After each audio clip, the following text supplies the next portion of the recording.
जय जोहार अपन देखो तो IBC 24 में हूँ आप मन संग रचना नितेश महतारे भाका के बुलेटिन हमर बानी हमर गोठ में आप सब जन के स्वागत है। अब ये आधा घंटा में आने बाने की खबर ले आप मन करबो अपडेट और रुक करथन खबर के राजनांद गांव में सीएम भूपेश बघेल आज पत्रकार मन ले मुखातिब होइन है।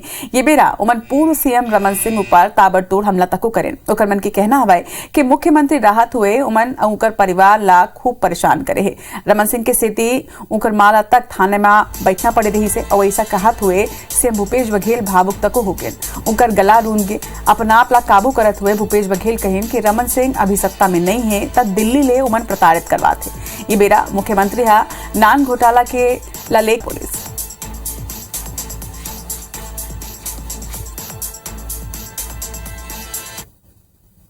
पिछले समय जब प्रदेशाध्यक्ष था तब भी लोग कह रहे थे कि रमन सिंह के क्षेत्र में नहीं आएंगे, लेकिन उसके क्षेत्र में आया बड़ी कीमत चुकानी पड़ी थी, न केवल मुझे बल्कि मेरे साथियों को भी।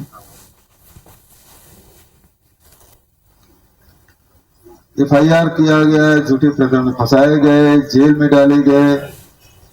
मुझे और मेरे पूरे परिवार को मां सहित थाने में बैठना पड़ा।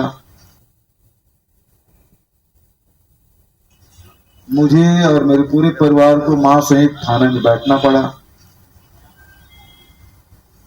मेरी पूरी संपत्ति की जांच कराई, घर की जांच कराई। मां कभी थाने नहीं गई थी, उसको बिठा दिया गया। बड़ी कीमत चुकाया मैंने, डरता नहीं मैं।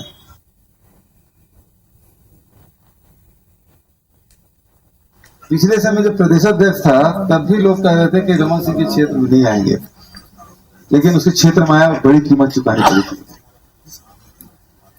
न केवल मुझे बल्कि मेरे साथियों को भी। FIR किया गया, झूठे प्रकरण में फंसाए गए, जेल में डाले गए। मुझे और मेरे पूरे परिवार को मां सहित थाने में बैठना पड़ा। मुझे और मेरे पूरे परिवार को मां सहित थाने में बैठना पड़ा। मेरी पूरी संपत्ति की जांच कराई, घर की जांच कराई। मां कभी थाने नहीं गई थी, उसको बिठा दिया गया। बड़ी कीमत चुकाया मैंने, डरता नहीं मैं। बारबोन आगे छत्तीसगढ़ के नवा बीजेपी प्रभारी ओम माथुर हा अवैया साल में होवैया विधानसभा चुनाव ऊपर पहली ही दौरा में एक्शन मोड में नजर आते। दौरा के तीसरे दिन घलो के बीजेपी नेता मन के संग में मैराथन बैठक उमन करीने उन्हें प्रेस कॉन्फ्रेंस कर सीएम भूपेश ऊपर तीखा हमला तको बोले। उमन कहीन कि कांग्रेस कोनो चुनौती नहीं हवय, उन्हें बीजेपी कार्यकर्ता आधारित पार्टी हवय, जेकर जवाब सीएम भूपेश बघेल हा दिन हवय। उमन कहीन कि ओम माथुर छत्तीसगढ़ में कंफ्यूज हो गए है, उमन ला समझ ही नहीं आते और एक स्थिति रोज उकर मन के बयान बदलत जाते। पहली वह कांग्रेस ला चुनौती नहीं मानत रही से अब कहा थे कि कांग्रेस और सरकार उकर बर चुनौती हवय। सीएम यहू कही कि भारत जोड़ो यात्रा के बाद राहुल गांधी ले भाजपा घबराए हुए है।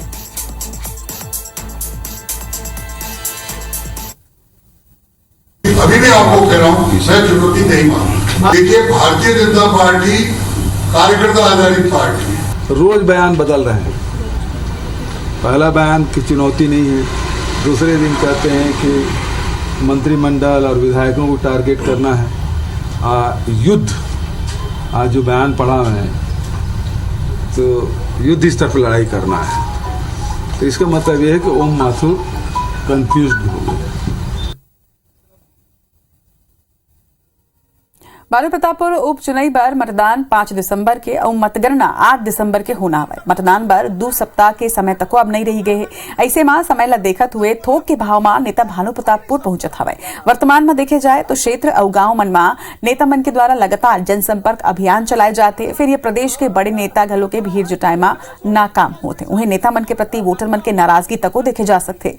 ग्राम बोगोर में कैबिनेट मंत्री कवासी लखमा पहुंची है, जहां सरपंच भड़क उठे। स्थिति ला देख के लखमा उकरले बात करे के तको प्रयास करें, फिर ओमन अपन बात में अड़े रही है। 32% आरक्षण ला लेके सरपंच और ग्रामीण मन के विरोध करे के बाद कांग्रेस प्रत्याशी श्रीमती सावित्री मंडावी के द्वारा विवाद नहीं करे हेतु निवेदन करेंगे। का कुछ यहाँ घटनाक्रम हुई से यह अपन खुद सुनाओ। हमारी सरकार क्यों नहीं कर सकता है? हमारा सरकार है, हमारा हक अधिकार का विरोध करने वाला हमारा नेता हो ही नहीं सकता। क्या नाम है? ज्ञान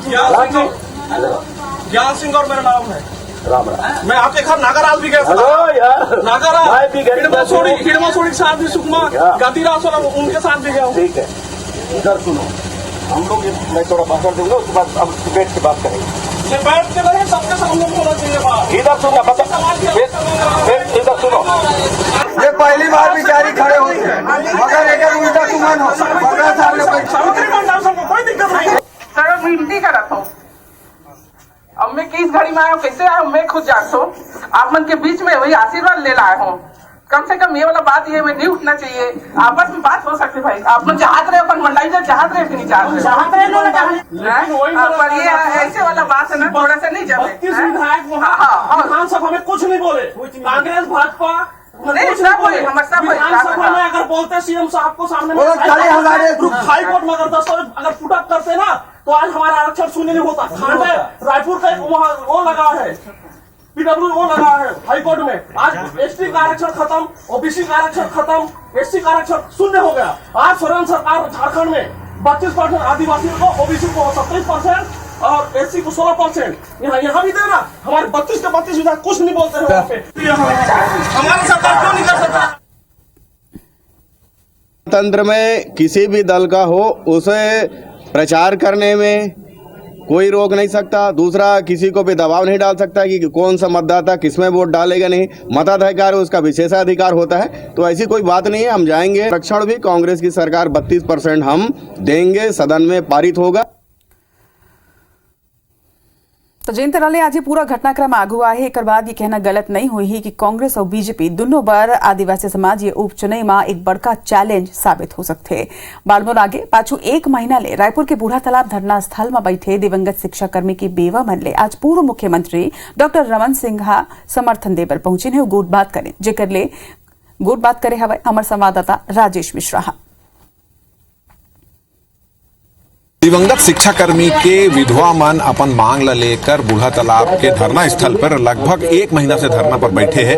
आज ये मन समर्थन देबर पूर्व मुख्यमंत्री रमन सिंह यहाँ पर आप पहुंचे हैं। आपन देखा था कि यहाँ पर आए थे, समर्थन करे थे। अगर हम बात करन तो जो शिक्षाकर्मी की जो विधवा मन बैठे हैं, अनुकंपा नियुक्त शिक्षाकर्मी कल्याण संघ के बैनर तले ये महिला मन यहाँ पर बैठे हुए हैं। संविलियन के पूर्व हुए दिवंगत शिक्षाकर्मी के सब विधवा मन है और लगातार अगर हम बात करन तो लगभग महीना भर से ये सब जन अलग अलग तरीका से जल सत्याग्रह करके, अनशन करके, अलग अलग तरीके से ये मन जो है अपन बात ला सरकार तक पहुंचाए की कोशिश करे थे और लगातार अपन मांग ला करे थे। और ये कहा थे महिला मन कि जब तक सरकार एक मन के मांग नहीं मानी, जब तक ये जो दिवंगत शिक्षाकर्मी की पत्नी मन जो बैठी है ओकर मांग अगर पूरा नहीं हुई, तब तक ये मन के हड़ताल जारी रही, धरना प्रदर्शन जारी रही। कैमरामैन संजीव सिन्हा के साथ राजेश मिश्रा, IBC 24 रायपुर।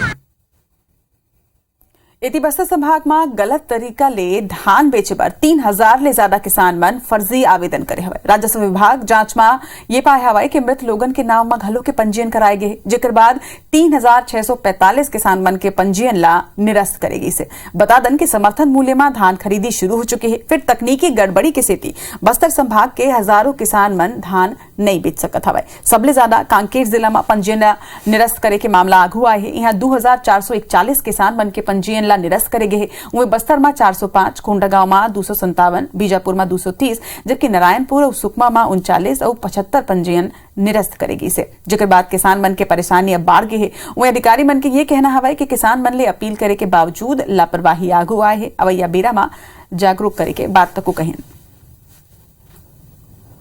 सरकार की लापरवाही की वजह से आज बस्तर संभाग के लगभग 3500 किसानों का धान खरीदी के मामले को लेकर उनका पंजीयन नहीं हो पाया। ऐसे 3500 किसान वो अपना धान नहीं बेच पाए। सरकार कहीं न कहीं से इस तरीके से प्रावधान ला रही है जिससे हमारे किसान कम से कम धान बेच सकें। 3793 ऐसे किसान हैं जिनका पंजीयन निरस्त हुआ है। 2-3 कारण है। यदि किसान की मृत्यु हो जाती है तो मृत्यु होने पर निरस्त होता है। यदि उन्होंने पंजीयन तो करवाया लेकिन 3 वर्ष तक लगातार धान विक्रय नहीं किया, ऐसी स्थिति में भी निरस्त हो जाता है। और यदि उन्होंने जमीन विक्रय कर दिया, रकबा शून्य हो गया, ऐसे स्थिति में भी उनका पंजीयन निरस्त होता है। इति रायगढ़ में सड़क के निर्माण पर राज्य शासन ले 2 बार राशि मिल चुके हैं, फिर अभी तक के सड़क के निर्माण की प्रक्रिया यहाँ शुरू नहीं हो पाए। भुगतान में देरी के हवाला देते हुए ठेका एजेंसी मन काम करे तैयार बर तक नहीं है। उन्हें ऐसे में शहर के ज्यादातर सड़क निर्माण अधर में लटके है। खास बात यह है कि शासन बारिश के तुरते बाद सड़क के निर्माण के आश्वासन जरूर दे रही है और ऐसे में निर्माण में लेट लतीफी लेके भाजपा राज्य सरकार ला दोषी ठहरा थे। सबसे ज़्यादा सड़कों की हालत रायगढ़ जिले में खराब है। रायगढ़ जिले की सड़कें अत्यंत खराब है, कहीं से भी यातायात के लायक, चलने के लायक नहीं बचा। एक भी सड़क का काम प्रारंभ नहीं हुआ है। मुख्यमंत्री जी ने जन चौपाल कार्यक्रम में जन शिकायत आने के बाद 15 करोड़ रुपए की राशि स्वीकृत की और उन्होंने कहा कि बरसात के बाद ये कार्य प्रारंभ हो जाएगा, लेकिन आज पर्यंत तक कोई भी ठेकेदार काम करने को तैयार नहीं है। ठेकेदार जिले में सड़कों की स्थिति बहुत ही खराब है और उस संदर्भ में हमने पीडब्ल्यूडी के जितने ठेकेदार हैं और पीडब्ल्यूडी के विभागीय अमले हैं उनकी बैठक ली है और हर हफ्ते ये बैठक रहेगी टीएल के बाद, और जिसमें ठेकेदार के साथ इंजीनियर भी आएंगे और हर हफ्ते वो अपना लक्ष्य खुद ही निर्धारित करेंगे कि इस हफ्ते वो कितना रोड बनाएंगे, कितनी टीम लगाएंगे और हर हफ्ते उनकी समीक्षा की जाएगी। राजधानी रायपुर ले बड़ी खबर आप बता दें। जी हाँ, खाद्य विभाग बड़ी कार्रवाई करत हुए मसाला फैक्ट्री में दबिश दे हवाए। गुड़ियारी में चलत रही से अवैध फैक्ट्री, जेकर ऊपर अब कार्रवाई करे गए। गौशाला के आड़ में अवैध फैक्ट्री के संचालन यहाँ करे जात रही से बड़े तादाद में कच्चा माल तको के जब्त हुए। नकली और मिलावटी सामान बने के आशंका पुलिस जता थे। तो बड़ी खबर ये बेरा आप मतलब बता दें। ज्यादा जानकारी के संग हमारे सहयोगी तहसीन जैदी हमारे मन संग जुड़ते। तहसीन का कुछ मामला है खाद्य विभाग रायपुर ने की है, उसमें ये बात सामने आई है कि ओशो भवन के पास में जो एक गुड़ियारी इलाके में जो एक अवैध रूप से जो गौशाला की आड़ में ये एक मसाला उद्योग चल रहा था, जो बालाजी प्रीमियम मसाले के नाम से बनाया जा रहा था। और इसमें ये इसके जो मालिक अभी तक जो सामने आए हैं, संजय मोटवानी के द्वारा ये अवैध रूप से जो फैक्ट्री चलाई जा रही थी। अभी तक जो फूड सेफ्टी ऑफिसर से जो हमारी बात हुई, सिद्धार्थ पांडे जो इस पूरी कार्रवाई को लीड कर रहे हैं, उन्होंने बताया कि ये संजय मोटवानी इसको संचालित कर रहे थे। इनके पास ना तो कोई लाइसेंस है, ना कोई गुमास्ता है और ना किसी चीज की परमिशन है। और अभी जो है माल नकली होने की आशंका के चलते सैंपलिंग वहां पे की जा रही है और जो करीब 5 से 6 सदस्यीय जो टीम है खाद्य विभाग की, वो वहां पे पूरी कार्रवाई कर रही है। और कई बड़ी 2 से 3 कमरों में चलाई जा रही, छोटे छोटे कमरे थे, लेकिन बड़ी बड़ी जो उसमें मशीनें हैं वो वहां लगाई जा रही थी। और उसमें इस बात की आशंका प्रबल है कि वहाँ पे ज्यादातर जो माल है वो नकली होने की आशंका है, मिलावटी होने की आशंका है और उसके चलते सैंपलिंग की गई है। अब आने वाले दिनों में क्लियर होगा, जब टेस्टिंग में क्लियर होगा कि ये अभी तक माल जो पकड़ाया है। लेकिन बिल्कुल तहसीन, ना सिर्फ ये एक गंभीर मामला है, सिर्फ अवैध संचालन ने नहीं बल्कि लोगन के जान के संग खिलवाड़ तक होवत हवे। जमो जानकारी पर आपके बहुत धन्यवाद। खबर पर नजर बना के रखो आप मन। तो राजधानी रायपुर के बाद अब रुक करबो भिलाई के, जिहां ले बड़े खबर आगू आते। भिलाई में डायरिया के प्रकोप फैले है। शहर के कैंप इलाका में 2 लोगन के मौत डायरिया ले हुए है। जानकारी आगू आते 42 ले ज्यादा मनखे डायरिया के चपेट में हवाए। स्वास्थ्य विभाग में एक बाद हड़कंप माचे है। सरकारी और निजी अस्पताल में बीमार मन के इलाज बेरा जारी है।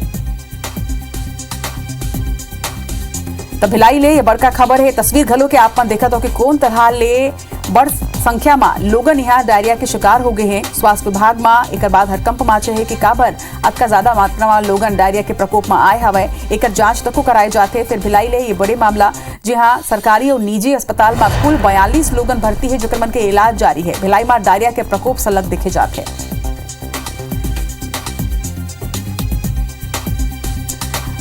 तो एक गंभीर मामला आगू है। ना सिर्फ 42 लोगन यहाँ डायरिया के प्रकोप में है, बल्कि 2 लोगन के डायरिया ले मौत तक हो गए है। गंभीर हालात यहाँ है। डायरिया के प्रकोप सलग फैलत हुए। IBC 24 लोगन ले अपील करते हैं कि लोगन अपन ख्याल रखाएं और पानी वानी ला उबाल के पियाएं। एक संगे खाद्य पदार्थ बाहर के झन खावे। ज्यादा जानकारी के संग हमारे सहयोगी अनुभूति हमारे मन संग जुड़त है। अनुभूति, एक गंभीर मामला आगू आए है। डायरिया के प्रकोप जिन तरह ले फैलत है, 2 लोगन के मौत हो गई। बेरा का स्थिति है, स्वास्थ्य विभाग के का कहना? देखिए, आपको बता दूं कि यहाँ पर डायरिया से 2 लोगों की मौत के बाद हड़कंप मचा हुआ है। दरअसल इस पूरे मोहल्ले की बात की जाए जिस क्षेत्र में डायरिया फैला हुआ है, कैंप का ये इलाका है, यहाँ पर तकरीबन 200 से ज्यादा लोग डायरिया की चपेट में है।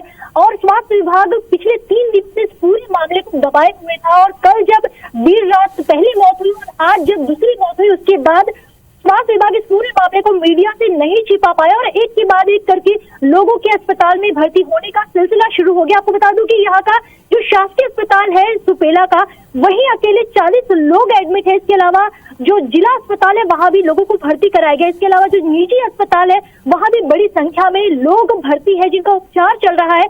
सीएमएचओ ने जांच टीम गठित की है और जांच टीम जो है इस पूरे मामले की जांच कर रही है। पानी के सैंपल जो है वो लेके गए हुए हैं। और इसके अलावा अगर मैं बात करूं तो सीएमएचओ ने सभी अस्पतालों को निर्देशित किया है कि बेड की व्यवस्था जो है वो करके रखे, क्योंकि ये जो संख्या है, ये जो आंकड़ा है वो और भी ज्यादा बढ़ सकता है। फिलहाल घरों में जो है वो सर्वे का काम शुरू हो चुका है। पूरे मोहल्ले में जो है नलों से पानी पीने पर प्रतिबंध लगा दिया गया है। टैंकरों के माध्यम से पानी की सप्लाई पूरे मोहल्ले में की जा रही है। लोगों को पानी उबालकर पीने की सलाह दी जा रही है। इसके अलावा जो क्लोरीन की दवाई है वो मांगी जा रही है।